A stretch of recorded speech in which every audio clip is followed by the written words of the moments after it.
Baseball Mysteries, Foul and Fair. It was a week full of visitors. First, Rookie's mom's mother, Vovalee, and her father, Grampsy, arrived for a visit. Then Rookie's friend Robert, who'd moved to Germany, came back to town for a visit. And then an out-of-state Little League team called the Magpies, taking a bus tour for their spring break, asked to play games against local teams.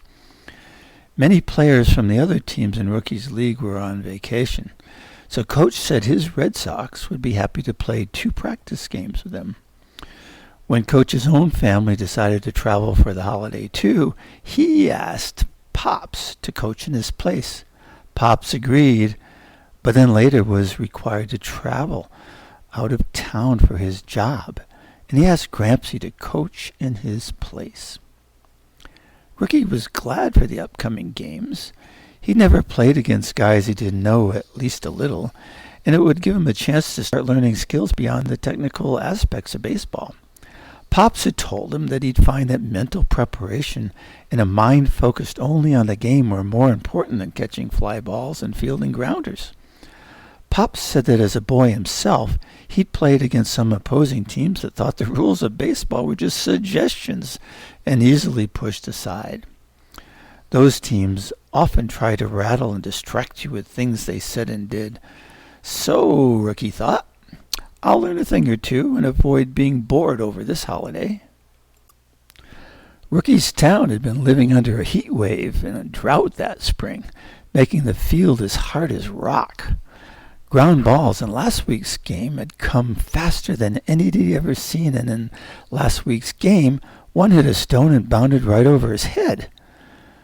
For the first 2 days of Robert's visit, Rookie tried to bring his baseball skills up to speed, but he still worried every time he hit a grounder that it would take a bad bounce and hit Robert in the face. Happily, he proved to be a quick study, and Robert progressed so fast that he could substitute for the Sox third baseman, who was away on vacation.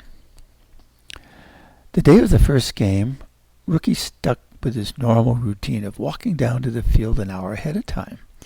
He took Robert, met his friends B.R. and Rodney there, and they did some pregame warm-ups on fly balls, grounders, throwing, and sliding. Grampsy said he'd come along later, bring the bases and other equipment, and Vovalee would join him to help and cheer on the Sox. Mom was off an umpire, but couldn't do it this week, but she was teaching English to some immigrants. Grampsy said he'd handle it by asking the visiting team to have their coach, the assistant coach that is, be the umpire. Before the game started, Grampsy told both teams to form into lines, walk alongside each other, and shake hands. Everyone seemed friendly, but maybe a little wary of the others. When the umpire called out, "Play ball!" the Red Sox took the field first, being home team. Willie was on the pitcher's mound, Robert on third base, B.R. at shortstop, Rookie at second, and Rodney at first. The first batter on the Magpie side popped up to the catcher. The second squibbed away a ground ball to Willie, but the third batter, he was a lefty. He smashed a line drive between Rookie and Rodney and into right field for a single. The next batter grounded to B.R. He fielded it cleanly and tossed it to Rookie for the force out at second base. In the bottom of the first inning, Willie was first up, and he took a walk. The second batter struck out, and then Rodney was up. He smacked a hard ground ball to the third baseman, who bobbled it, but got a throw off to second base to try to force out Willie. It looked like Willie arrived ahead of the ball, but the base wasn't there, where it should have been. It was a step toward left center field, and it was hidden behind the second baseman, who was covering. When the throw arrived, the second baseman just tagged Willie, who was standing motionless, looking for the base. "You're out," the umpire called. Grampsy yelled out as he jogged on the field. "What was that? The runner arrived first. How could the base get over there? Who moved it? I secured that base's belt to the metal spike not a half hour ago. Why did it move?" He asked the shortstop, "Did you move it?" The Magpies coach ran out too. "Hey, "Don't make accusations," he demanded. "My boy doesn't know what happened to that base. It's your job to secure it." "Well, I did. I double-checked the buckle, and I kicked it for good measure. It was solid." "What's going on here?" Gramps asked, knowing the only answer was that somebody had done something improper. "Well, let's just consider this one of the mysteries of baseball," the Magpies coach said definitively, "and we'll get on with the game as soon as you secure it properly." "But this Sox player was called out because the base was moved," Grampsy complained. "Well, like I said, there are many, many mysteries in baseball, and we just have to deal with them. Remember, there's only one umpire, and he called the runner out." Grampsy was the host for the visitors, and he decided to let it go. "This is only a game," he thought, "but I hope this is the last incident. This is very unpleasant." BR was up next, and the first pitch was far outside for a ball.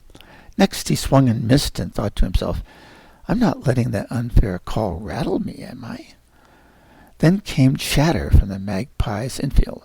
"Let's go, Magpies! Clean house on the crybabies! Clean house on the crybabies!" BR swung for the fences on the next pitch, but he missed, and he decided to stand back from the batter's box. He took a deep breath and pounded his bat on the ground. The Magpies' chatter changed. Now it was, "Clean the dry babies, clean the dry babies." The next pitch was high, bringing the count to 2-2. Then a lovely meatball floated in, and BR smashed it to left field. Rodney was all the way to the second base, and BR almost to first, when the umpire cried, "Foul ball!" Grampsy called out from the Sox bench, "Foul? That was fair by 10 feet.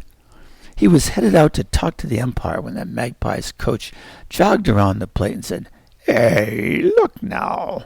It's another one of baseball's mysteries that two people can look at something and see it differently. But remember, sir, there's only one umpire. BR returned to the batter's box, still breathing hard from his dash down the baseline. "Stay calm, stay cool," he told himself. The Magpie chatter continued. This time was simply, cry babies, put 'em to bed." The next pitch was a ball. Then came a high, hard fastball. BR nailed it, but straight into the pitcher's glove, where it landed with a loud pop. Very unsatisfied with himself, BR returned to the bench. The next batter struck out, and the first inning ended 0-0. Willie walked the next batter in the top of the second inning, and Rookie tried to settle him down with his chatter. "Easy does it. Let him hit. You've got good fielders behind you." The very next pitch was a hard ground ball towards second. BR ran to cover second base. Rookie darted toward the ball, stuck his glove out, but the ball jumped right over it into center field. Fortunately, the center fielder charged it and held the runner at second. Now it was 2 on and no outs. Okay. Let's get the force at third," Rookie called out. In part, he called it to console himself for missing the chance to get the force at second, but mainly to remind Robert that he had to cover the base at third. The next batter hit a line drive to right center field. The runner from second rounded third and headed for home. Robert had never played a game before and assumed that all the action would be at home plate, so he simply stood back from the base path and watched. But the runner from first base rounded second and was on his way to third when he took a full step out of his way and blindsided Robert. Hitting him with his shoulder, he knocked him down, and he took third base. Robert didn't move. Vovoli and Grampsy scrambled from the bench and ran to help. They kept him on the ground until his eyes cleared, until he knew his own name and until he was certain he could stand. The umpire walked slowly over, and Gramsci said, "This game is over. I've never seen such conduct. If the Magpies don't discipline that runner, they should be ashamed of themselves." The umpire simply threw out his hands and said, "Game over. The Magpies runner scored before the time of this unfortunate accident, and I declare Magpies are the winners." All the Red Sox players gathered around Robert while Vovalee and Gramsci prepared to take him to the hospital to check for a concussion. The Magpies, for their part, they went to their bench, made a huddle, and cheered, "We rock, we rock, we rock the Sox! We rock, we rock, we rock the Sox!" There was no sign at all of empathy or any kind of a cheer at all for the Red Sox. Shortly after they all arrived at the emergency room, the doctors declared Robert did not have a concussion. He just needed to take it easy overnight, and he'd be perfectly fine in the morning. The car ride home was gloomy, with the conversation all centered on the Magpies' poor sportsmanship. Those kind of conversations continued through dinner as well. Gramsci was still fuming, and he turned to Vovalee, saying, "I'd like to help that Magpie coach solve a mystery or two." Mom interjected, "I can see you guys are rattled, but I encourage you to play fair and follow the rules, regardless of the other team's behavior. I'm sure Pops would say you should adhere to the highest standards of sportsmanship no matter what. But I'm also sure he'd say you should make use of what you've learned. Watch out for those bad actors and defend yourselves." "Yes, and by all means be safe," Vovalee added. "It's only a game, you know, so try to keep it fun." As they were washing up before bed, Rookie asked Leo if he had any advice. Leo said, "I've never experienced a situation exactly like this before, but I see you have many choices. You could yell, cry, and feel sorry for yourself. You could also walk away and refuse to play with him.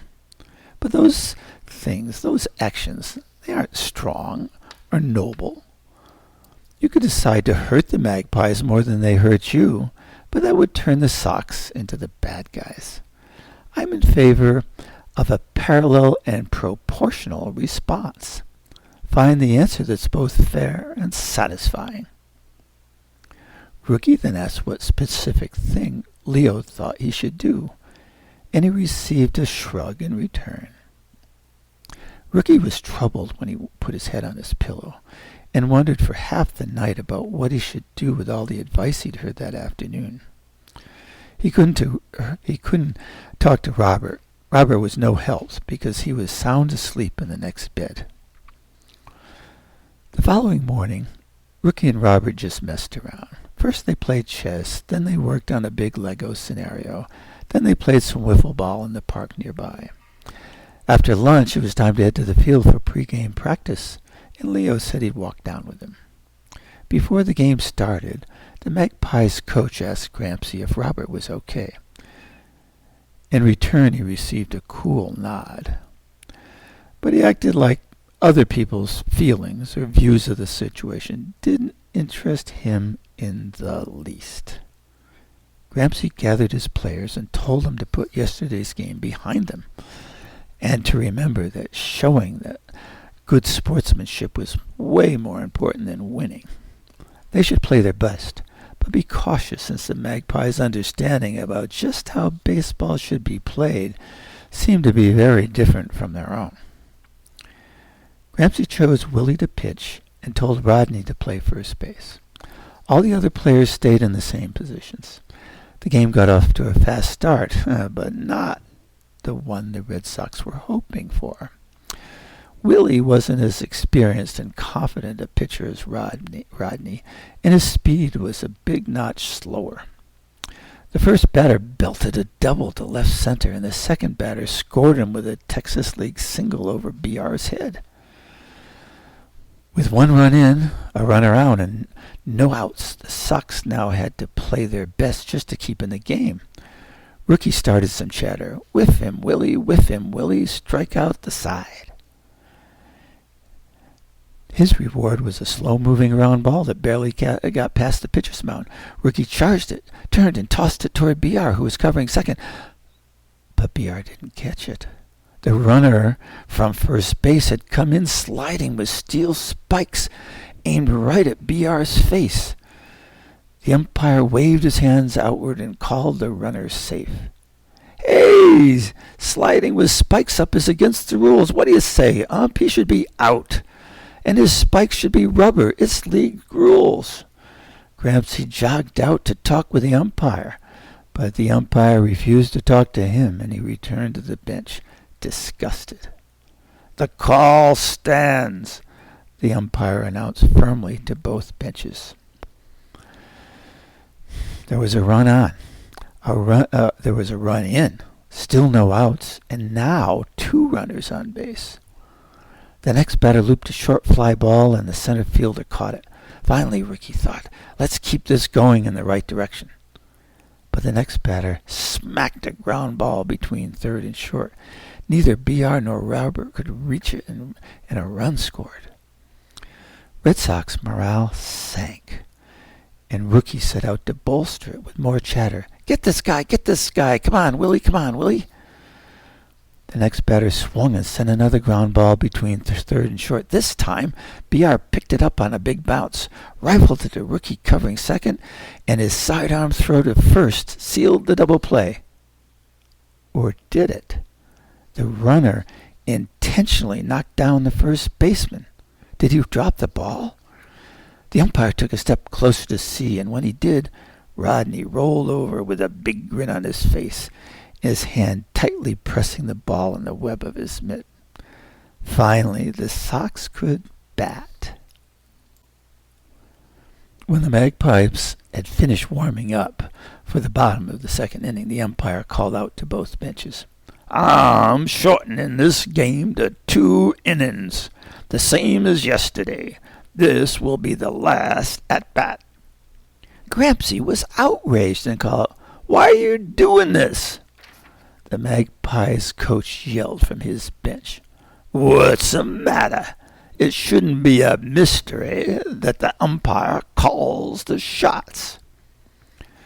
That further outraged Gramsci, but he kept his cool. More tricks to upset us and beat us, he thought. I should have expected it. But the Magpies were up by 2, and the Sox had only 1 more at-bat. So he gave a pep talk to the full team on the bench. Give it your best, guys. You can make back those 2 runs and more. Send them home knowing they played a superior team. Superior in every way. Robert was the first up, and as he came to the plate, the Magpies coach sent his outfielders far back.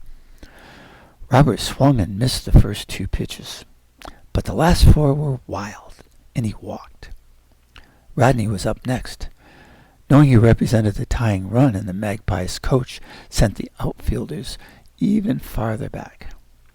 Then the pitcher threw a brushback, almost hitting Rodney's helmet. He fell as he spun to avoid the pitch. The Magpie infield now started chanting, First they're babies, now they're chickens, chickens, chickens, chickens. Neither Gramsci nor any of the Red Sox could believe that a team would stoop so low with such chatter. This wasn't chatter at all. It was venomous language intended to hurt. The next pitch was ball 2.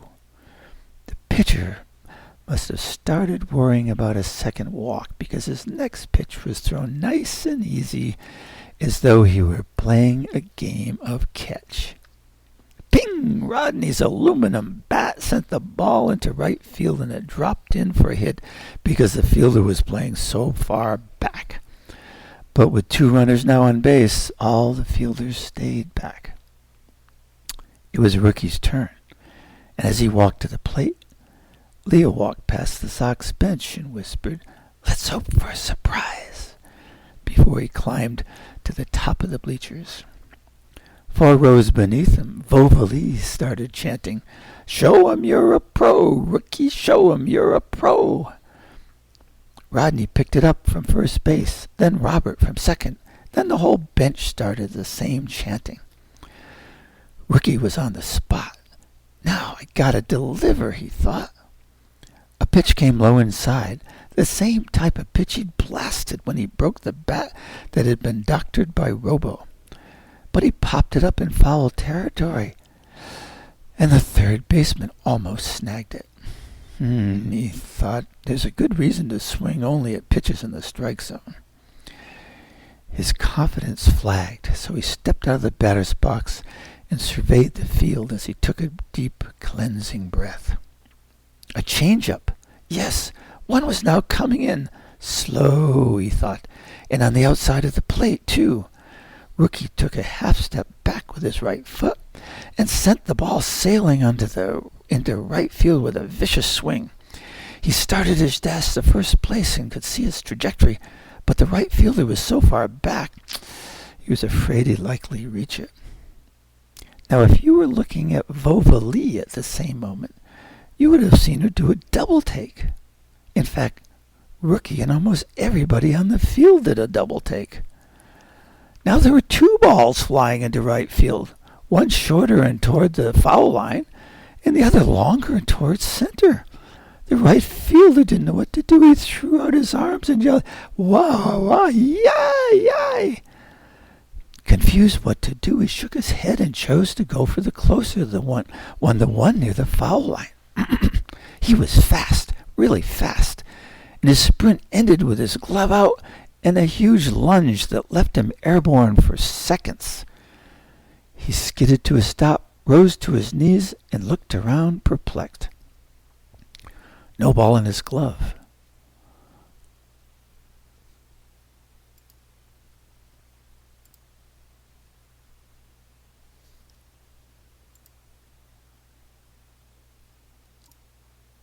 No ball on the ground. There was a ball the center fielder was now chasing down in right center.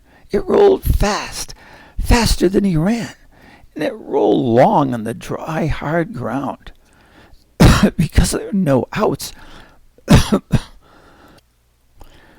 both Rodney and Robert held their positions a few steps off base until they were certain the hit had not been caught. Now they ran. The center fielder ran. But that hard-packed dirt seemed to make the ball gain ground faster than he would catch up to it. Who knew that the drought was now Rookie's friend? Robert crossed the plate as Rookie approached second. Rodney tagged the plate as Rookie approached third. BR was coaching third and waved Rookie toward home. Rookie charged toward the catcher with everything he had, and the catcher spotted him coming. He also saw his own second baseman cut off the center fielder's throw and initiate his own throw to the plate. Rookie was coming closer. Both the ball and Rookie would arrive at the same moment. The catcher knew that if Rookie were one of his own teammates, he'd be knocked flat. That was how their own coach taught them. Win, win, whatever you do, win. The catcher saw Rookie coming but tried to keep his eye on the incoming throw. The ball arrived but bounced over his glove. What happened? He hadn't been walloped. He was still standing. Why? He asked himself. Rookie had come in with a hook slide. Catcher was glad he was still in one piece, but the Red Sox had won 3-2.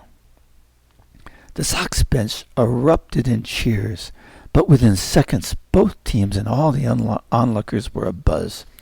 What happened? Where did that second ball come from? Was it an illusion? Or was it real? Sure glad I wasn't the right fielder. They said a lot more, but that was the gist of it. The Magpie coach charged towards the Sox bench. Gramsci stood ready with his hands at his side. He was holding his ground, and there was not a wisp of fear or even concern on his face. On the contrary, he seemed to welcome a confrontation. The visiting coach stopped abruptly before coming within an arm's length of Gramsci. But he didn't stop his mouth. "This is outrageous," he screamed. This is your field. You can't interfere like that. I have no idea what that thing was, but I know it's unsportsmanlike conduct. So what was it? What was that projectile? Where did that ball come from, and where did it go? He demanded all this feverishly while flapping his elbows like a real magpie. Gramps looked the guy up and down, pursed his lips, and then calmly said, I'm afraid it's just one more baseball mystery. Then he turned his back and walked to the Sox bench. On the bleachers behind the bench, Leo sat with his elbows on his knees and his hands clasped under his chin. Gramps spotted him climb the seats like stairs and stood smiling. I'm dying to know, Leo, but let's not talk about it here. When the four arrived back at the house, Mom was at the door and said, Well, you all look pretty cheerful. How'd you do against the Nasty Boys today? Rookie blurted out, We won 3-2, and I hit another homer. Although if Pops had been scoring the game, he might not have entered it into the official record book. Mom replied, There must be a story behind that. Spit it out, kiddo. Gramps looked at Ricky and at Mom and said, I'm dying to know that answer too, but... Then looking to his left, he said, I think Leo is best positioned to tell us. Okay, boy, time for true confessions. Leo gave a big, teeth-clenched, toothy Cheshire cat smile with his eyes open super wide. I guess I can tell everyone now, but for starters, remember that today's game was not an official league game. It was just a hospitality practice game. You know, too, that Rookie's opponents were not the kind of sportsmen we're accustomed to playing against, and yeah, get on with it, boyo, Mom said as she waved her hand in a circle. Okay, well, I had just finished an invention I thought might allow the Red Sox to level the playing field against the Magpies without having to resort to roughness. Leo gave his audience the same toothy grin, and he continued, So, I gathered a few images to use with my new instrument and applied it to a worthy cause in a timely way, and so far, you're getting straight A's for not getting to the point, Mom said sternly. Please proceed with the story. Okay, Leo answered. My new invention is a portable hologram projector. It can project 3D images onto the air's microscopic water droplets and dust. The holograms it projects are very realistic. They're hard to differentiate from real objects. You think you can touch them, but when you try, you touch only air. While the others chuckled, Vovoli asked, Leo, what made you think such a device would do anything for the Red Sox? Well, Vovoli, I wasn't sure myself, so early this morning I prepared alternative images I could possibly use if the time were right. First I recorded scenes off the internet that might distract the nasty guys at critical times. One was a gorilla charging, and another was a spaceship landing. But I decided those were too obvious to trick anyone for more than a few seconds. Then I looked for a way to distract the Magpie's pitcher and perhaps cause him to walk one of the Red Sox at a critical moment. For that I copied a video of a cute little gopher popping its head out of a hole. Everyone smiled, and he continued, and then I went and watched Rookie practice with his friends before the game. That gave me the chance to record what might prove to be more useful stuff, I thought. You know, things like a player running directly at you. If I could project that at just the right moment in the right place, I could confuse an infielder trying to execute a double play or trying to tag a runner sliding into a base. The fielder wouldn't know which to tag. And that's when the idea hit me. Why not record a fly ball? The only reason not to do it was safety. I didn't want anyone to get hurt. Say, if a fielder thought two balls were coming right at him, He could choose to catch the hologram and let the real ball hit him in the head. I didn't want that. So I set my plan. Make a fielder choose between two balls, one near him and one very far away. And that's what you did? Mom asked. Yep, Leo said. And it worked perfectly. Yeah, it was fantastic, Rookie cried. Mom wasn't so fully satisfied and said, I'm not sure you lived up to Pop's most important rule. Always treat a person like you'd want to be treated yourself. I know, Leo said, but it does match something else, he says. Get the job done. And, Rookie added, it ties perfectly with what I once heard him say. He who laughs last laughs best. And that is the end.